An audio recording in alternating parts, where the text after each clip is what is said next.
The Hogwarts Legacy State of Play showcased a ton of footage, but very little about becoming a Dark Wizard. Here are some questions that, if answered, could enhance the overall anticipation of going down this dark path. Yo, this is your boy James over at XpectoGO, bringing you guys the latest and greatest in Hogwarts Legacy content. And here is our 7 major questions on being a Dark Wizard in Hogwarts Legacy. 1. How do we become a Dark Witch or Wizard? This question is the most important because so many of you want to start your journey in Hogwarts Legacy as a Dark Witch or Wizard.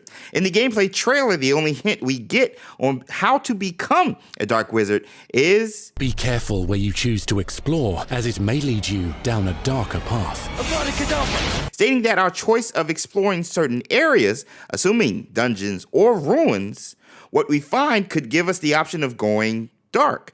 But that's still a pretty vague description, and the PlayStation blog and website are no help either.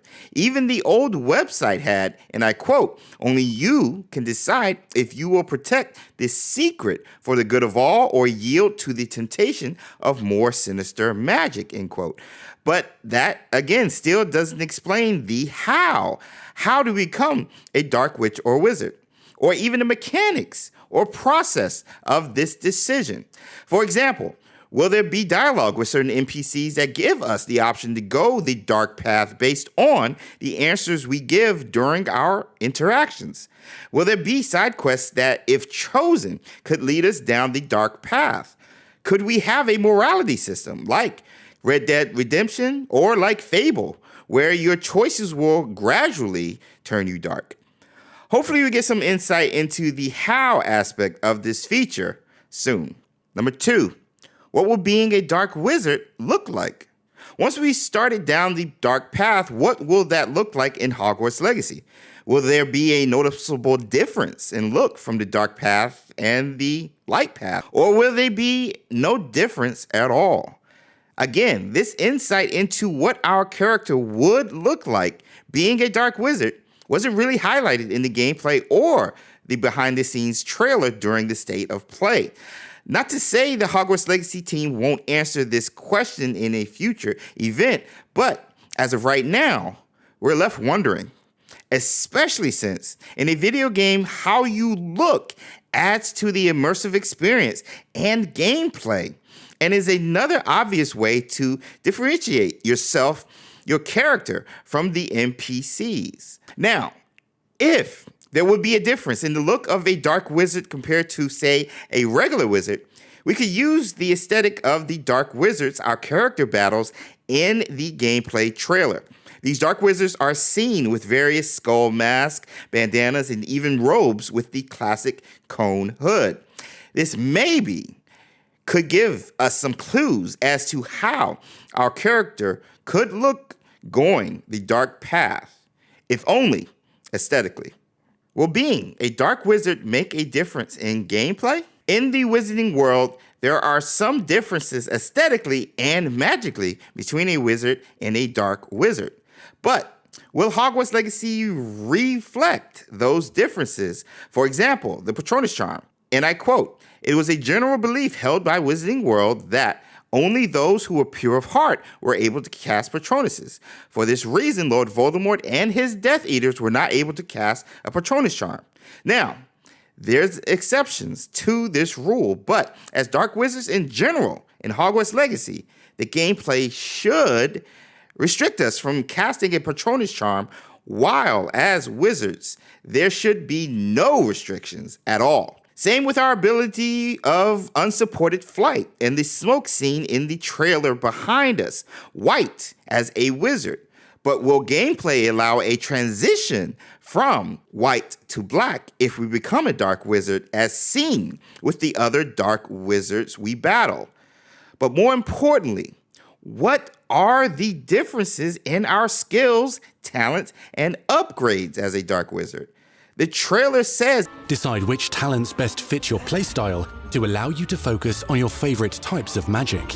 If our character's playstyle and favorite types of magic are the Unforgivable curses, then what's the difference in our magic compared to someone whose favorites aren't the Unforgivable curses? Does that affect our talents, skills, or even our ancient magic upgrades?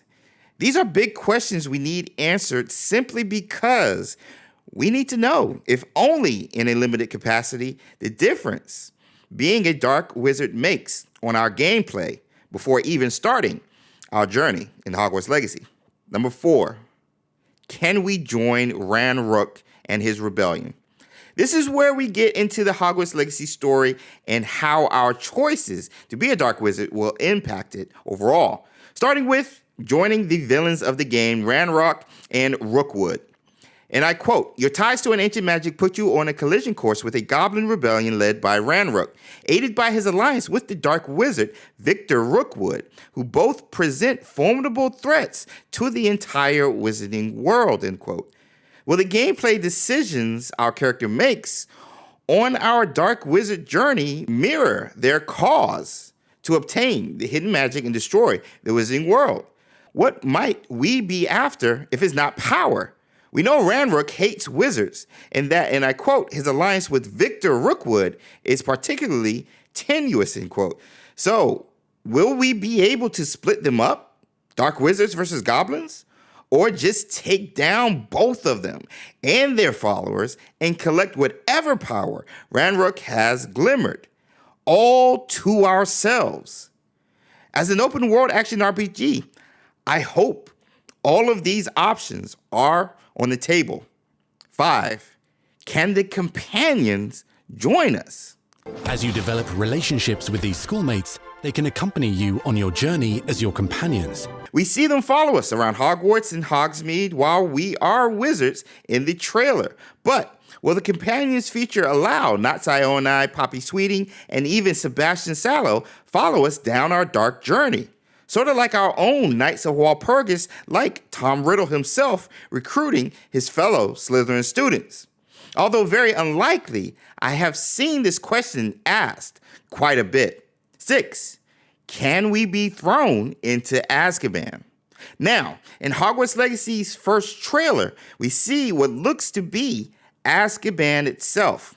Then, in the gameplay trailer, there's no sign of Azkaban, but we do see the killing spell, Avada Kedavra, which was deemed an unforgivable curse, which when used automatically sends you to Azkaban according to the books, deemed unforgivable in 1717. Will there be repercussions for us using the unforgivable curses like going to Azkaban?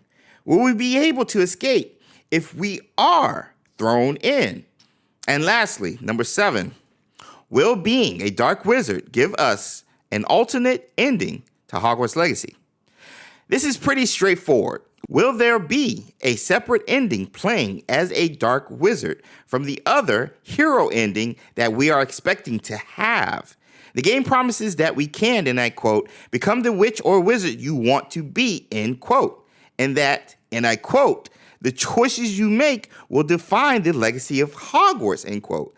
So again, we expect an alternate ending going the dark wizard path, but will we get one? We'll have to wait and see. But those are our 7 major questions on becoming a dark wizard in Hogwarts Legacy. Hopefully, someone from WB Avalanche is watching this video and has plans to answer those questions in a future State of Play, showcase, or even gaming event. But nonetheless, I hope you guys enjoyed the video. Thank you so much for watching. If you have not done so already, be sure to Lumos, the subscribe button and notification bell so you miss out on more Hogwarts Legacy content. Also follow us on our various forms of social media, Instagram, Twitter, Facebook, and Discord. Links will be in the description below. Hope you guys have a great start to your week. We'll see you in the next video. Until next time.